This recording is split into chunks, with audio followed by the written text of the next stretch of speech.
everyone, welcome back to your YouTube channel CS Ansar and this is CS Stuti Mahajan।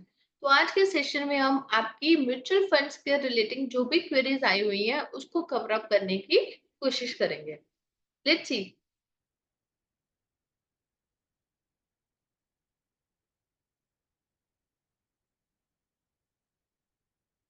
Get your mutual fund queries answered. Mutual funds को लेके बहुत सारी queries हैं, तो सबसे पहले हम डिस्कस कर लेते हैं एक बारी what is a mutual fund. तो म्यूचुअल फंड क्या है? Mutual fund is a professionally managed trust that pools the savings of money investors and invest them in securities like stock, bonds, short-term money market instrument. Investors in a mutual fund have a common financial goal and their money is invested in different asset classes in accordance with the fund investment objective. Mutual fund क्या है कि एक pool है जिसके अंदर की अलग अलग स्टॉक्स बॉन्ड्स के अंदर आपका पैसा जो है वो इन्वेस्ट किया जाता है। अब वही अगर हम बात करें म्यूचुअल फंड्स किस तरह के होते हैं, तो इक्विटी बेस्ड, डेट बेस्ड या फिर हाइब्रिड। अब हाइब्रिड के अंदर अगर हम बात करते हैं तो हाइब्रिड म्यूचुअल फंड्स हमारे कौन से रहते हैं? हाइब्रिड या तो हमारे इक्विटी ओरिएंटेड होंगे या फिर हमारे डेट ओरिएंटेड होंगे। अगर हाइब्रिड के अंदर हमारी रेशियो रहती है इक्विटी, उसके अंदर मिक्स रहते हैं। अगर हमारी इक्विटी फंडिंग की उसके अंदर रेशियो जो है वो 65% या उससे ज्यादा है तो उसको हम बोल देते हैं हाइब्रिड इक्विटी ओरिएंटेड। वहीं अगर हम हाइब्रिड की बात करें, अगर उसके अंदर डेट फंड्स जो है वो 65% से ज्यादा है तो उसको हम बोल देते हैं hybrid debt oriented mutual funds. अब म्यूचुअल फंड्स को लेके जो क्वेरी है वो क्या है? Are mutual fund taxes payable every year. तो सबसे पहले हम बात करते हैं म्यूचुअल फंड से हमें इनकम दो तरह से होती है। एक तो इनकम होती है डिविडेंड से, दूसरी इनकम है हमारी कैपिटल गेन से। जब तक हम म्यूचुअल फंड्स को अपने पास रखते हैं तो जो भी कंपनी डिक्लेयर करती है, म्यूचुअल फंड हाउस जो भी डिविडेंड डिक्लेयर करती है तो वो हमारे पास इनकम आती है एज अ डिविडेंड। जब हम उन म्यूचुअल फंड्स को रिडीम कर देते हैं तो उस टाइम पे जो हमारे पास इनकम आती है उसको कंसिडर किया जाता है एज अ कैपिटल गेन्स। अब वो कैपिटल गेन्स जो है या तो वो शॉर्ट टर्म कैपिटल गेन हो सकते हैं या फिर वो लॉन्ग टर्म कैपिटल गेन हो सकता है। अब वो शॉर्ट टर्म कैपिटल गेन है या फिर लॉन्ग टर्म कैपिटल गेन है, that will depend upon the holding period कि उसका होल्डिंग पीरियड कितना है। कि 12 मंथ से कम है तो शॉर्ट टर्म है और 12 मंथ से ज्यादा का होल्डिंग पीरियड है तो उस केस में वो long term capital gain consider किया जाएगा। अब क्वेश्चन है कि mutual fund taxes payable every year. तो म्यूचुअल फंड से आपको डिविडेंड की जो इनकम आई है वो डिविडेंड आपका टैक्सेबल होगा हर साल जो भी आपको डिविडेंड आया है। क्योंकि पहले होता था कि जो डिविडेंड से आपको इनकम आई है वो इन्वेस्टर के हैंड्स में एग्जम्प्ट होती थी, लेकिन अब चेंज हो चुकी है। अब जो डिविडेंड से इनकम आपको आती है वो टैक्सेबल है। So you need to pay tax for this dividend income if your income is liable to income tax। तो डिविडेंड से जो भी आपको इनकम आई है उसके ऊपर आपने टैक्स पे करना है और वो जो डिविडेंड की इनकम है वो आपके 26 ईयर्स में भी रिफ्लेक्ट होगी। हाँ, अगर आपको लगता है कि आपकी इनकम जो है वो एग्जम्पशन लिमिट से कम है तो उस केस में आप अपना फॉर्म 15G और 15H जो है सीनियर सिटीजन के लिए जो एप्लीकेबल है वो आप अपना वहां पे भर के तो दे सकते हो, जिससे कि आपको जो डिविडेंड की इनकम आए वो टीडीएस डिडक्ट किए बिना आए। अब next, is it possible to avoid capital gains tax? जब हमने म्यूचुअल फंड्स अपने पास रखे हुए हैं तो हमारे पास डिविडेंड इनकम आ रही है। जब हमने वही म्यूचुअल फंड्स को रिडीम कर दिया, सेल कर दिया, तो उस केस में हमारे पास जो इनकम आएगी वो क्या है? Capital gains. अब जो कैपिटल गेन्स होगा उसके ऊपर टैक्स आपको पे करना होगा। तो वो कह रहे हैं कि क्या पॉसिबल है? कैपिटल गेन्स टैक्स को आप अवॉइड नहीं कर सकते, आप थोड़ा सा मैनेज कर सकते हो कि लेट अस सपोज अगर आपकी इन्वेस्टमेंट इस तरह से है, शॉर्ट टर्म है तो आपको पता है कि 15% टैक्स आपको पे करना है।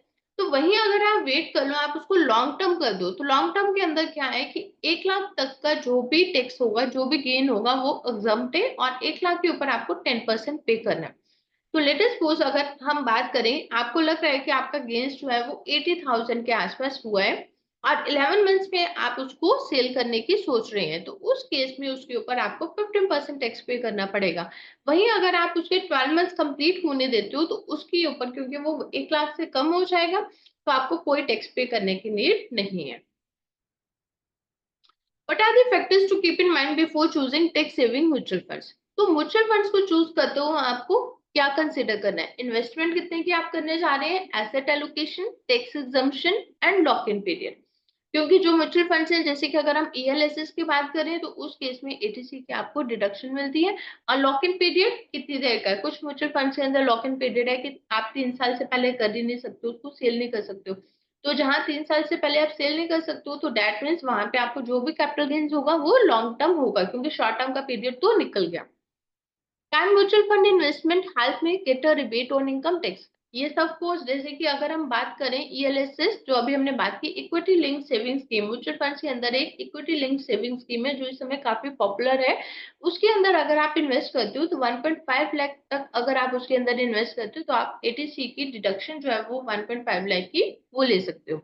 एंड वन शुड रिमेंबर कि उसका जो मिनिमम लॉक इन पीरियड है वो 3 साल का है। Are wealth tax is applicable to mutual fund investment? तो म्यूचुअल फंड के ऊपर क्या वेल्थ टैक्स एप्लीकेबल है? नहीं। म्यूचुअल फंड्स जो है ये these are exempted from any wealth tax, so you need not to pay any wealth tax upon investing in a mutual fund. Mutual fund के ऊपर कोई भी वेल्थ टैक्स एप्लीकेबल नहीं है। What is section 54 EA regarding capital gains tax exemption? तो 54 EA क्या बोलते हैं? A long term capital asset that has been transferred before 1st April 2000 से पहले अगर आपने कुछ ट्रांसफर कर दिया और अगर आप उसको इन्वेस्ट कर देते हो पर्टिकुलर बॉन्ड शेयर्स के अंदर 6 मंथ्स के अंदर अंदर अगर आपने उसको बॉन्ड शेयर्स में इन्वेस्ट कर दिया तो उस केस में आपको एग्जम्पशन मिल जाएगी from the capital gains under section 54F। What are tax saving mutual funds? Tax saving mutual funds क्या है? जैसे कि इक्विटी लिंक सेविंग स्कीम है, ये म्यूचुअल फंड्स ही है। अगर आप इसके अंदर इन्वेस्ट कर देते हो तो आपको एटीसी की डिडक्शन जो है वो 1.5 लाख तक की एटीसी की डिडक्शन आप ले सकते हो। अब नेक्स्ट हम बात करते हैं व्हाट इज डिविडेंड ऑप्शन। बहुत सारी क्वेरीज आती है कि डिविडेंड ऑप्शन क्या है। डिविडेंड के अंदर दो तरह की ऑप्शन बेसिकली रहती है, या तो डिविडेंड जो है वो इन्वेस्टर को डिक्लेयर कर दिया जाता है या फिर उसका डिविडेंड जो है वो दोबारा से री इन्वेस्ट कर दिया जाता है। ठीक है, तो डिविडेंड पे आउट के अंदर क्या है, डिविडेंड जो भी आपका डिक्लेयर किया है वो इन्वेस्टर के अकाउंट में आ जाएगा। तो अगर डिविडेंड जो दोबारा से री इन्वेस्ट के अंदर क्या होता है, जितना उसका डिविडेंड बना था उसके दोबारा से एडिशनल यूनिट्स इन्वेस्टर को बाय करके दे दिए जाते हैं। नेक्स्ट है what is net asset value? Net asset value is the market value of the asset of the scheme minus its liabilities. तो नेट एसेट वैल्यू आपकी क्या रहती है, जितने आपके फंड के एसेट्स है उसमें से लाइबिलिटीज को माइनस कर दो और डिवाइड कर दो आप नंबर ऑफ यूनिट्स के साथ, तो आपके net asset value per unit जो है वो निकल के आ जाएगी। जैसे कि जो भी आपकी वैल्यू है, अगर हम बात करें 1000 प्लस 1500 आपकी है और लाइबिलिटीज 500 हमने माइनस कर दिया तो नेट हमारा बचा 2000 आपके, और 2000 और नंबर ऑफ यूनिट्स आपके पास कितने हैं 100, तो net asset value per unit आपकी कितनी आ गई ₹20। व्हाट इज रीपरचेज और रिडेम्पशन प्राइस? जब हम म्यूचुअल फंड्स को दोबारा से वापस सेल कर देते हैं तो उसको बोलते हैं रिडेम्पशन प्राइस। और रीपरचेज इसलिए उसका वर्ड किया जाता है कि म्यूचुअल फंड हाउस ने उसको दोबारा से परचेज कर लिया तो उसके लिए रीपरचेज हो गया, और रिडेम्पशन हमारी वहां से होते हैं कि हमने उसको रिडीम कर दिया, मीन सेल कर दिया। When an investor sells a mutual fund unit back to the fund house, it is called repurchase or redemption and is based on the net asset value of that fund. अब next है, इस entry load applicable for mutual funds? क्या उसके ऊपर entry load applicable है? तो कोई entry load जो है वो चार्ज नहीं किया जाता for the purchase, additional purchase या स्विचिंग करते हो, सिस्टमैटिक इन्वेस्टमेंट प्लान करते हो, सिस्टमैटिक ट्रांसफर प्लान, मतलब कुछ चिप भी उसकी कोई लगाते हो, तो उस केस में कोई भी एंट्री लोड जो है वो नहीं है। तो म्यूचुअल फंड्स के अंदर जितने भी आपकी क्वेरीज आ रही है, होप्स हो कि ये सारी वीडियो से आपकी सब क्वेरीज क्लियर हो जाएंगी। इसके अलावा अगर फिर भी आपकी कोई क्वेरी बचती है तो आप हमें 1-to-1 पोस्ट कर सकते हो। मैक्सिमम लोगों को कंफ्यूजन यही होती है, म्यूचुअल फंड से जो भी आपको डिविडेंड इनकम आ रही है वो आपकी टैक्सेबल होगी हर साल, ठीक है। और जब आप उसको रिडीम करेंगे तब आपका कैपिटल गेन्स बनेगा। अब वो कैपिटल गेन्स आपको कौन सा बनेगा, शॉर्ट टर्म बनेगा या फिर लॉन्ग टर्म बनेगा, आपका होल्डिंग पीरियड डिसाइड करेगा उस केस में। शॉर्ट टर्म कैपिटल गेन अगर म्यूचुअल फंड इक्विटी ओरिएंटेड है तो 15% है, और अगर लॉन्ग टर्म कैपिटल गेन्स आपका हुआ है म्यूचुअल फंड्स के ऊपर और इक्विटी ओरिएंटेड है तो 1 लाख तक एग्जम्प्ट है, 1 लाख के ऊपर 10% टैक्सेबल है। और वहीं अगर हम डेट फंड्स की बात करते हैं तो डेट फंड्स जो है वो शॉर्ट टर्म कैपिटल गेन ही कंसिडर किए जाएंगे, और शॉर्ट टर्म कैपिटल गेन्स के ऊपर उनकी जो एप्लीकेबल स्लैब रेट है वही चलेगी। ठीक है, तो थोड़ी सी आप प्लानिंग करके वहां पे देख सकते हैं। अगर कोई टैक्स मैनेजमेंट करनी है, एटीसी की equity link saving scheme, mutual funds के अंदर जो ईएलएसएस है, इक्विटी लिंक सेविंग स्कीम, उसके अंदर इन्वेस्ट करके आप एटीसी की डिडक्शन जो है वो ले सकते हैं। इस समय बहुत पॉपुलर प्लान ये वाले म्यूचुअल फंड्स जो है वो बहुत पॉपुलर चल रहे हैं। So this is all for today. Thank you for watching this video. Please subscribe to our YouTube channel CS Ansar। Thank you.